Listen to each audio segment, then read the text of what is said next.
Well guys, I've decided to do something different from my usual videos. Instead of reviewing 1 or 2 good pastas in one video, I've decided to talk about 6 crappy troll pastas. I've decided that it would be a good break from what I usually do, so without further ado, this is my first crappy troll pasta video. Honestly, this is making Jeff the Killer look like a masterpiece. Granted, it is short and whatnot, but goddamn is it god-awful and lazy. You'll be praying for Jeff to come into the pasta to make sense of things here. No story, no logic, nothing but a waste of your time. And the perfect way to start off this episode. It all started a while ago in 1998 when a man wouldn't stop smiling. His days were getting worse and worse, and the worse they got, the more he smiled. His friends told him to stop, but he wouldn't. One day it got so bad that his smile stuck to his face. His friends told him he was crazy because it was impossible for a smile to stick to a man's face. One night, his friends decided that it was the end for his smiling, so they tore off a blade of a pair of scissors and they snuck into his house and cut his face off. Later, he bled to death. After they buried his body, they left the town. When his spirit rose up, all you could see was a creepy smile in the dark, carrying a bloody blade of a pair of scissors. He kills anyone who smiles too much by cutting the face off with the blade. He leaves them to bleed to death in their sleep. If you ever see a face in the dark, or a bloody blade of a pair of scissors, one night, he'll come for you. Oh, I'm sorry. Did I say that the last story was god-awful and lazy? Well, I was fucking wrong. This story is for not only being half-assed, but also ripping off at least 3 pastas I reviewed in the past year. This pasta honestly made me laugh out loud at how shitty it was, and now you will suffer as I have, you ass-licking buttholes. Stay out of this video so I can tell you how horrendous this pasta is.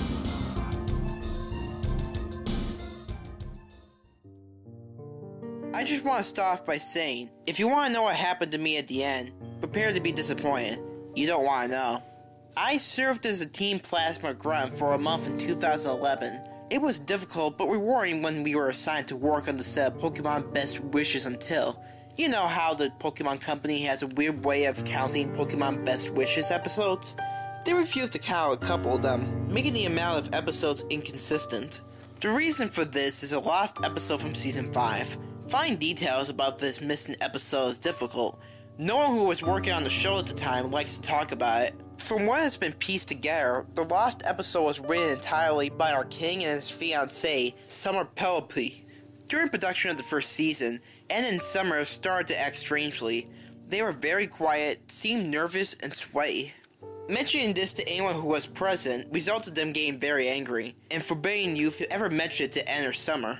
I first heard of it at an event where one of our leaders, Ganeshu, was speaking. Someone in the crowd asked about the episode, and Ganeshu simply left the stage, ending the presentation hours early. The episode's production number was 8 out of 4. The title was Summer's Tears. The episode labeled 8 out of 4, the name is N, was made later and given Summer Tears production code to hide the latter's existence. In addition to getting angry, asking anyone who was on the show about this will stop you from directly communicating with N or Summer. At a fan event, I managed to follow Summer after she spoke to the crowd, and eventually had a chance to talk to her alone as she was leaving the building. She didn't seem upset that I followed her, probably expecting a typical encounter with an obsessive fan. When I mentioned the last episode though, all color drained from her face, and she started sobbing quietly. When I asked her if she could tell me any details, she sounded like she was on the verge of even more tears. She grabbed a DVD with a crude label that spelled Summer's Tears on it in blue permanent marker and handed it to me. She begged me never to mention the episode again. I got to my room back at the castle and popped it into DVD, as it appeared to be an episode of Pokemon Best Wishes, but the only episode that was seen on the DVD was Summer's Tears. The intro played like normal, but at the end, when Ash throws the Pokeball at the screen, the end of the theme song is much louder, and the Pokeball simply stays there for about 10 seconds. Then the name of the episode appears. The episode played out like normal, with Ash, Pikachu, Clan, Iris, and Rainbow Dash, and Summer walking down the street. They were all talking about the families, when Summer has a flashback. They had Summer as a 6-year-old girl in the hospital who was staying next to her big brother, Ryan, in bed, who was dying from an unknown illness. He was singing, "You are my sunshine, my only sunshine," to Summer in a very weak voice, as if he was about to die. But when he sang the second verse, the song played in reverse. A shot of Summer appeared with her looking at a picture of Ryan, whose head was untouched, except for his body, which was bloodied and covered in bandages and stitches to show the audience the severity of the situation. It suddenly changed back to her brother paying Summer's hair. The scene zooms in slowly to his hand as it slowly drops to the bedside. Summer starts crying quietly as the brother says with an almost silent voice, "Goodbye, Summer. It's time for me to move on." A flurry of pictures of Summer crying at different ages were shown all over the screen, said to represent sadness. I peed my pants. I couldn't believe my eyes. What was happening to Summer? It then started showing the picture of Summer's brother from earlier lying in a pool of his own blood. He was dead. This was grossing me out. In fact, I was so grossed out, I had to choke back vomit. Then a real-life teenager that looks like Summer was shown laughing with audible sound. Then, frame by frame, was something I would never forget. What I saw was horrible. It was depicting this child lying on her stomach and her wings being cut off. You could see and hear the immense pain the child was feeling, the screaming, the horrifying screaming. A shot of Summer's brother appears again, this time his eyes closed. The heart monitor flatlined. Her mother saying, "Do you remember when it all started?" The episode then cuts to live action footage of childbirth. That's it. I completely lost it. I vomited on the floor. Why disturbing images? And what's the deal with Summer? Why didn't anyone tell me about this? I thought. About after 1 minute of this gruesome footage, you hear Summer's mother say, "I'm so sorry." She starts crying and crying for 3 minutes straight with no stop. The camera slowly pans out. At this time, you see Summer come out of the flashback, having a seizure. Rainbow Dash, Clan, Iris, Ash, and Anna crying, and an ambulance worker calms her down, saying, "Summer, Summer, can you hear me?" in a stern voice. Eventually, after vomiting, Summer comes to her senses. We then see a point of view shot of Summer, seeing the others and the ambulance worker. Her face has a confused look on it, and she asks Ash what happened. Ash starts talking in her brother's weak voice, and Summer starts going back into another seizure. The screen cuts to black. Next, you see the ambulance worker talking to N. The man tells him Summer has the same illness as her brother did, and has roughly 5 years to live. You see, the flashback comes back of Summer's mother crying, and crying as the screen fades to black again. After this, the regular credits played. The DVD then popped out on my laptop, on its own somehow. Weird. I sat there trying to contemplate what happened. In my shock and fear, I made the stupid decision to break up the DVD as much as I could before leaving the castle. I shoved the pieces down the drain where the garbage disposal was. Thankfully, I kept a few screenshots and saved it to my laptop. The next couple of days went past without anything unusual happening. I had a few nightmares about the DVD, but luckily that was all. It was a late night later that week, and everyone except for us runs had gone off for dinner, leaving us to watch TV. I heard what sounded like someone posting something through my door. At this point, the DVD had left my mind since I had not told anyone about it. However, it all came flooding back when I looked down at the letter in front of me. It was just messily folded up, and it read, "It will never end. Death is never the answer." Thank you for reading. I wanted somebody who wasn't one of Team Plasma to know about this before something happened to me. This pasta is almost scary, but it's way too short for my taste. It also doesn't help to mention that there are noticeable grammar issues. Out of all the pastas tonight though, this is probably the best one given that for the most part, the situation is somewhat realistic, and at least it's somewhat scary at the end. Not the monster under the bed again. Barry's dad turned on the night lamp. His son laid in bed, looking anxious and upset. He wrapped himself in a thick green blanket and refused to do as little as stick his finger out of the fuzzy cocoon he had made for himself. Barry was turning 11 next month. You should know better than to believe in monsters and creeps living in the closet or under the bed. Will you give me a goodnight hug then? Barry's dad asked. Barry shook his head, still looking quite nervous. Apparently he was reluctant to leave the cozy safety of the blanket. "There's nothing there," his dad assured him once more. "It's only your imagination." I used to believe in monsters hiding in the most unusual places when I was your age. How about I leave the light on for the night? Will that do? Dad, please check on the bed, please. I'm afraid. Barry was on the verge of breaking into tears. Ugh, alright, his dad replied, not without hesitation though. But this is the last time I'm doing it. He kneeled, grunting and mumbling something barely audible, and then proceeded to crawl into the narrow space under the bed, just as he usually had done every time Barry had asked him to. In the darkness, he saw something. No, not something. Under the bed, all curled up and sobbing voicelessly, was his son Barry. He looked up at his father with tear-stained eyes and whispered, "Daddy, help me. There's somebody in my bed." So you wanted to see a pasta that just wanted to confuse and obviously troll you? Then we've got Mario pasta that makes absolutely no sense whatsoever with its details. It's just mainly making fun of all the other bad pastas you've ever seen out there. So without further ado, let's talk about Haunting Most Mario. Once I wanted to play Mario, but I didn't have a Nintendo for it, and I was at a flea market. This old man saw I had Mario and an NES, but the label was not there. The man said that it was owned by a dead kid named Jim. I just said whatever, because I was eager to play Mario on my new NES.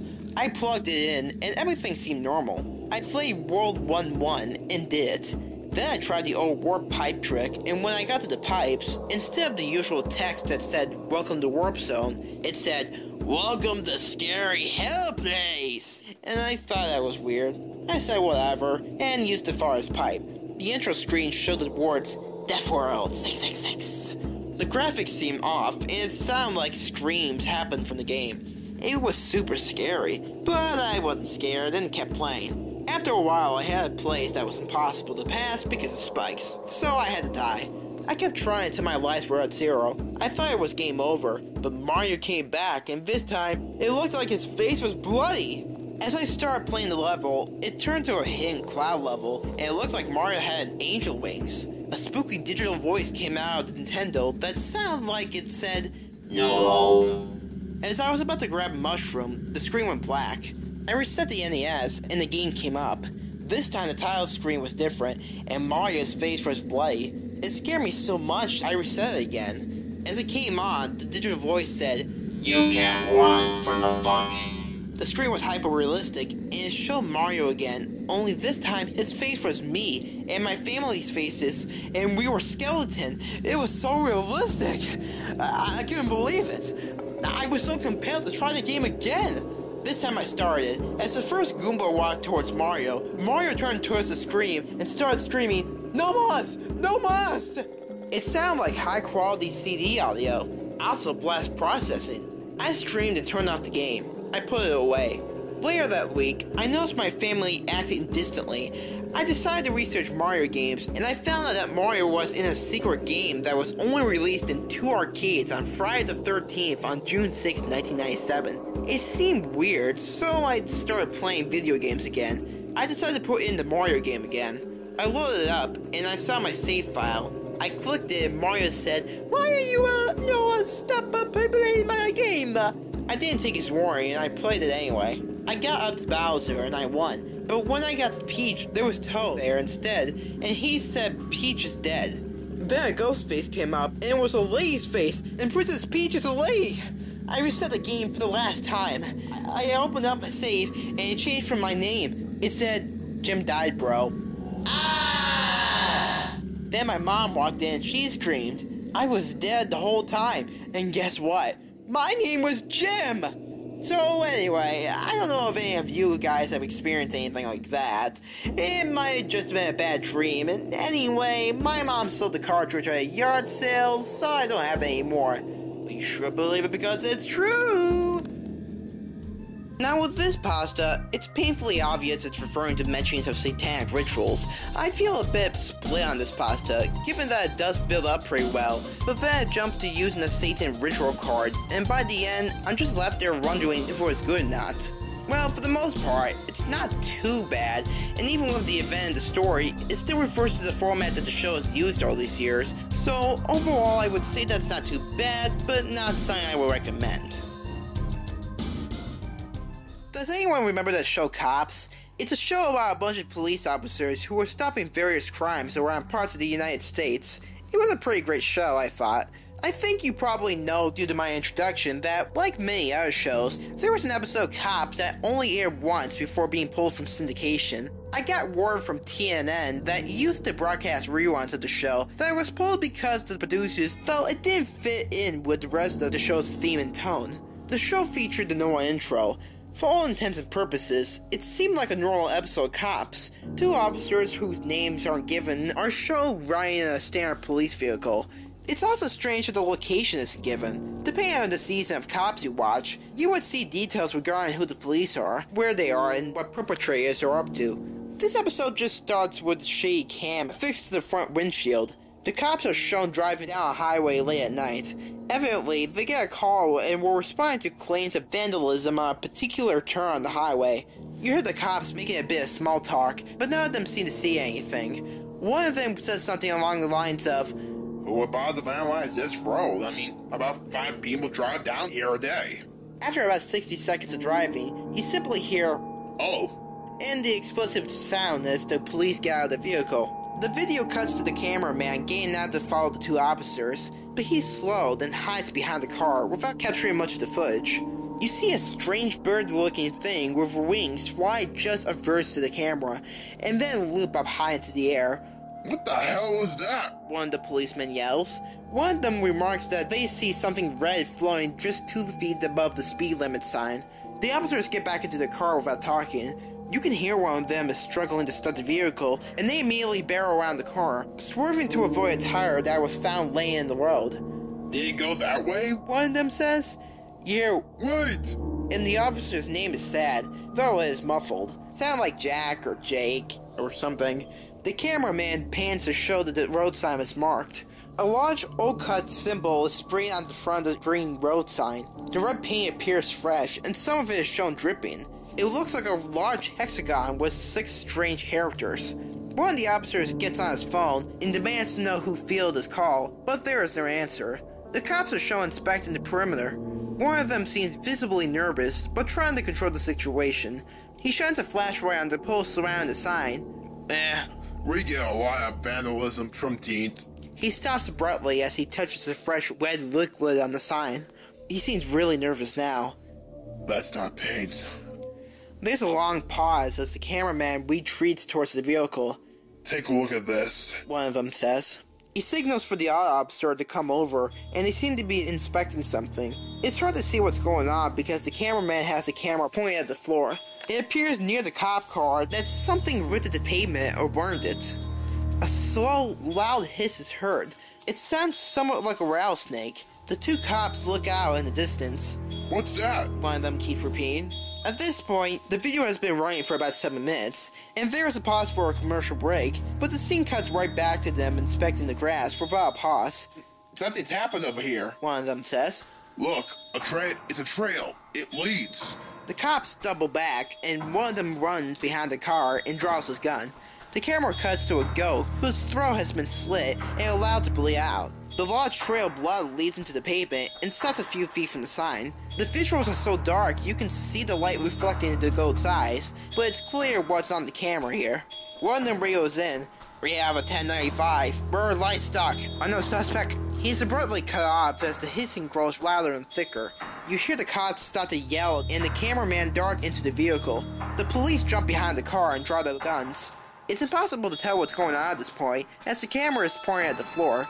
You hear one of the cops squeal violently as the cameraman's leg is shown. He seems to be trying to hide at the bottom of the seat. "This is police officer. Responding to a 1039. Officer down. Officer down." The officer immediately gets into the front seat and starts driving. You hear the other officer continue to squeal as the officer backs up and prepares to drive further down the highway. The car slams into the side of another car that appears to be abandoned with a cracked windshield. You hear one of them yelling, "It's burning me!" and the sound of crying mixed with squealing. The police officer's radio doesn't appear to be working. He hears a hissing noise coming out of the radio mixed with static. He slams the radio down and reverses the car, but it seems to be sliding down the end of the curved road into a steep drop. You see the camera point up towards the side of the slope with the bushes leaning up into the road. The cameraman may or may not be conscious at this point. You hear his seatbelt unlatch, and it seems as though the officer is getting out of the car. The cop starts to yell, "He's in the trees! He's in the trees!" It's hard to tell what he's trying to say. You hear the sound of something snapping, and there are several blind gunshots fired. The hissing grows louder and louder as the video fades into dead air.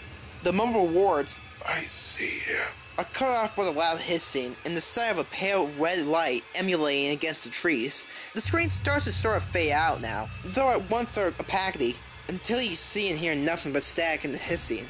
What is strange is that after 3 minutes of dead air, you see the viewer discretion disclaimer tacked onto the ending. I'm not saying whether or not the video is real or a hoax, but it was filmed like a legit cops episode. The only thing that struck me as inconsistent was that the officer responded to a 1039 in the police phone call. In police code, that means the police officer is supposed to use his light or siren.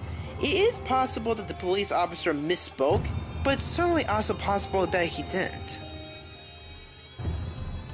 This spot there is pure shit. Blood and gore just being thrown in for the shock value, and it's somewhat being a rip-off of Screwwood Suicide. In fact, it's even mentioned at the end of the pasta that the same person who made Screwwood Suicide actually made this last episode too. Small world, eh? I was with my brother and I was bored, so he made me watch Arthur, and I said, "Do I have to?" He said, "You must." It was boring, and when the theme song came up, it was normal, but I saw this image flash quickly, and I could barely make out what it was. Because we used to love Arthur as kids, the good thing it is it's still on TV, but we never got to see the new episodes, because we got new things like Dora the Explorer, SpongeBob, and Thomas the Tank Engine. I asked my brother if he saw it, and he said, "No, are you having hallucinations?" I said, "No, this is serious!" I continued to watch it as the title screen was grayscale, and the title said, Arthur's Suicide. It was a sunny day. Arthur and Francine were practicing for a baseball tournament. Then Muffy was hanging out with Binky. After that, the episode skipped to the next day. It wasn't very pleasant, because Binky was murdering people with a knife. Muffy was dead, Sue Allen was dead, and a lot more were killed. My brother left the room crying. The students ended the class. This is one of the most horrible parts. There was a very loud scream, and I was really scared when that happened. Everyone was shocked to find a dead child. He was naked and his guts were ripped out, and he even had his eyes stolen. Then the police came in to investigate the scene in the mirror.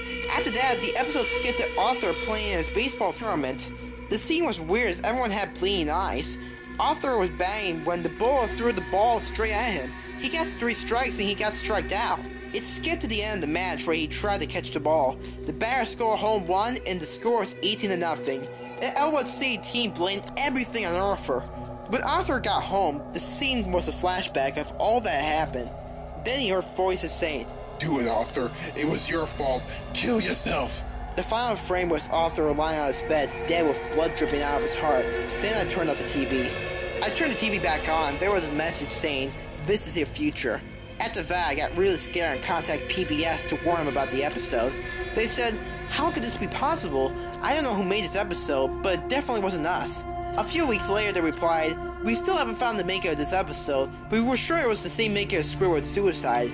At that time, I checked on my brother. He was still crying, and he said, "I never want to watch Arthur again!" So I said, "Same as me, but it shouldn't happen again." Well, this is the end of my story, and I have nothing else to say. Since up to 2014, I've never watched all the episodes of Arthur again, so the next time you come across this episode, don't watch it. Watch other things. It's for your own good. So let's end with an obvious baddie for the night. Who Was Phone has been extremely popular with the trolling community, and I think it's a perfect way to finish up this video.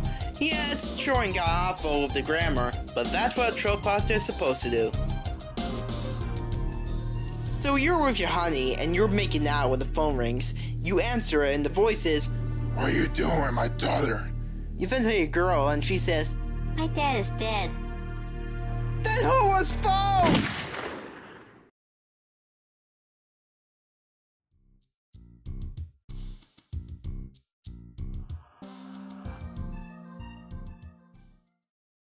Or, I guess I'll try again. You're my sunshine, my only sunshine. You make me happy when the skies are gray. You never know, dear, how much I love you. Please don't take my sunshine away.